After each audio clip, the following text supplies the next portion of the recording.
here, and we are back again to color yet another hair swatch. Gosh, I love these little swatches. They're such a wonderful tool to use.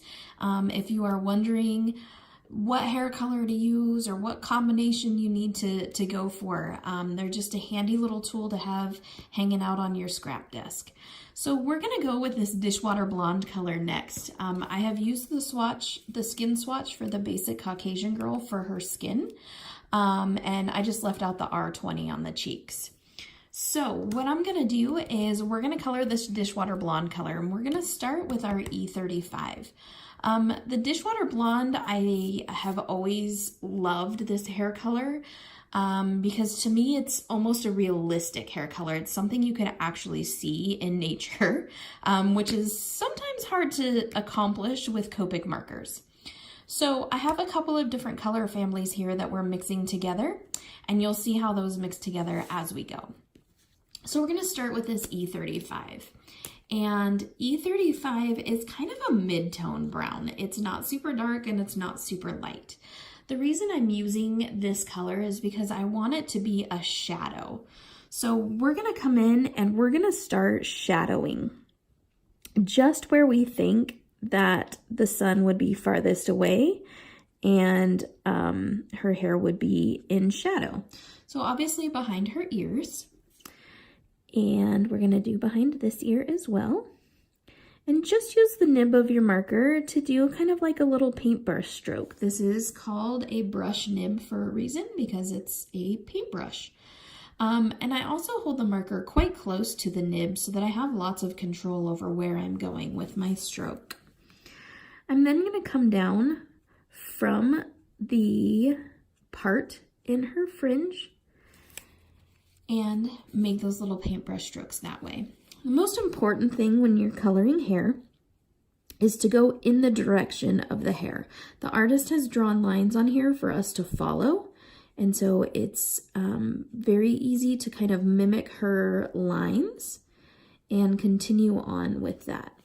So just try to mimic those lines that she has already drawn to create those hair strokes.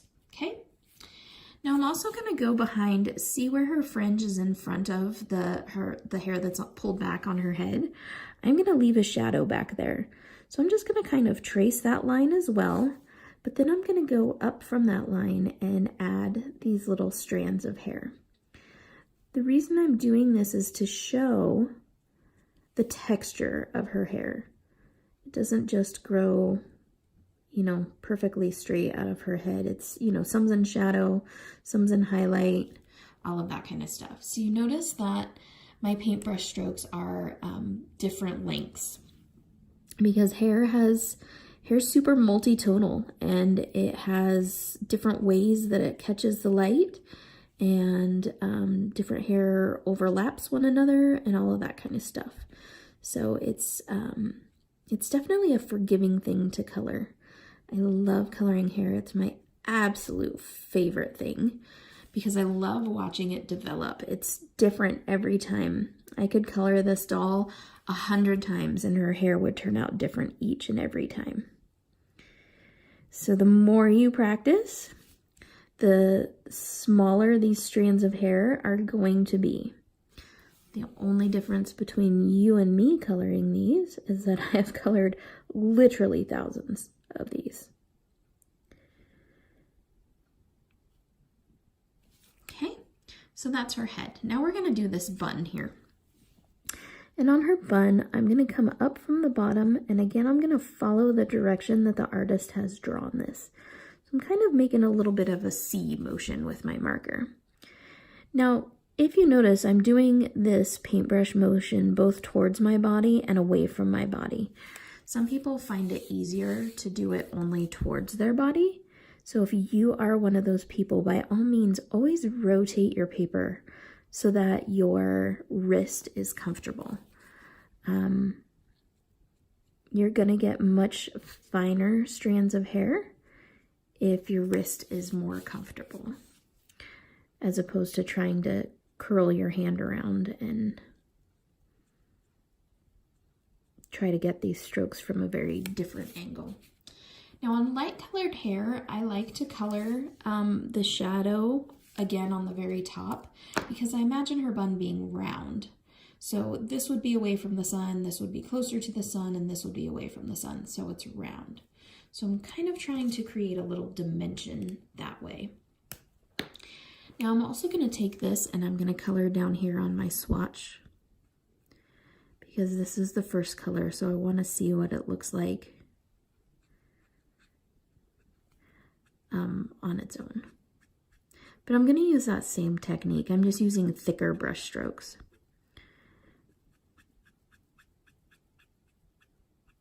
I love the sound the marker makes on the paper.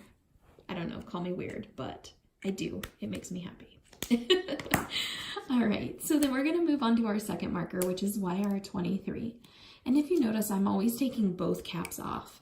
The barrels of Copic markers are pressurized, and so if you do not color with both caps off, you're more likely to get a big blob because all of the ink will run to the point of least resistance.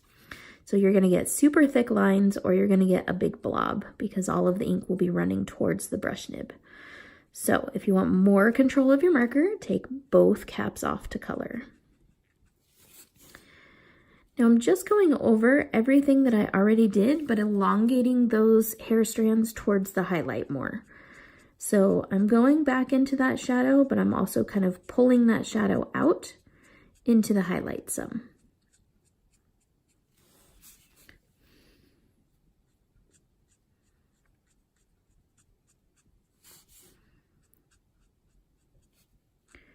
And you can see after you do that first layer and kind of lay out your shadow and figure out where you want your shadow to be, the rest of it goes kind of quickly.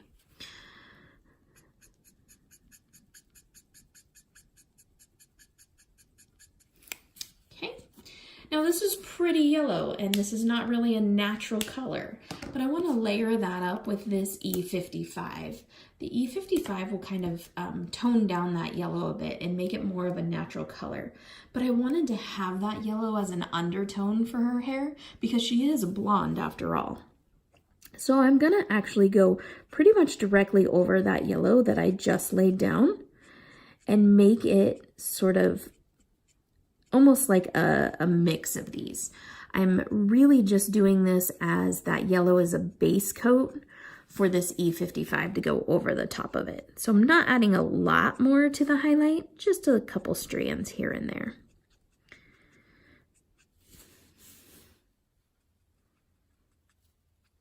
You don't want to go over your hair too much because then you'll lose all of the texture that you've just worked to create. So you really want to use a lot of finesse when you're coloring hair and try not to lose all of your texture that you've spent so much time trying to create. Okay.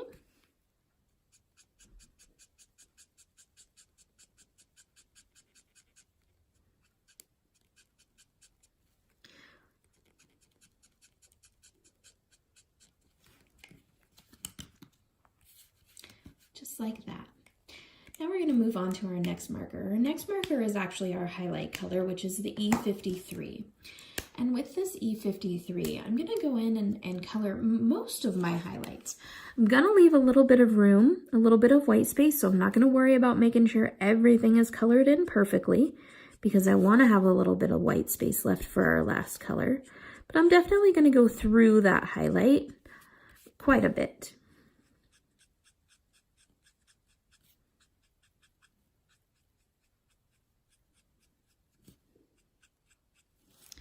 Just like that, and add this to our swatch down here.